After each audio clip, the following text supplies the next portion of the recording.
आपण पाहत आहात आरके न्यूज, बातमी तुमची, आवाज आमचा।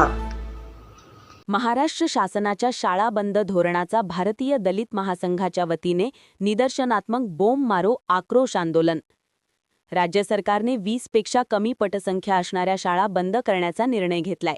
याबाबत 20 फेब्रुवारीला हरकती नोंदणीबद्दल सरकारने परिपत्रक काढले। राज्य शासनाने घेतलेला हा निर्णय खेड्यापाड्यातील वाड्या वस्त्यावरील शाळा बंद करून भांडवलदारांची हित जपणारा आहे। त्यामुळे हा घटनाबाह्य निर्णय तात्काळ मागे घ्यावा, अन्यथा अर्थसंकल्पीय अधिवेशनावर कोल्हापूर ते मुंबई लाँग मार्च काढून विधान भवनाला घेराव घातला जाईल, असा इशारा भारतीय दलित महासंघाच्या वतीने राष्ट्रीय अध्यक्ष श्रीकांत कांबळे यांनी दिला।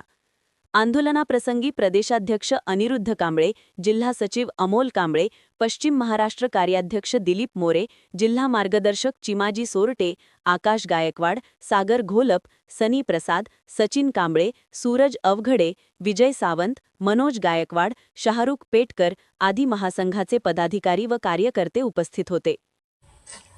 आरके न्यूज चॅनलला लाईक करा, शेअर करा आणि सबस्क्राइब करा।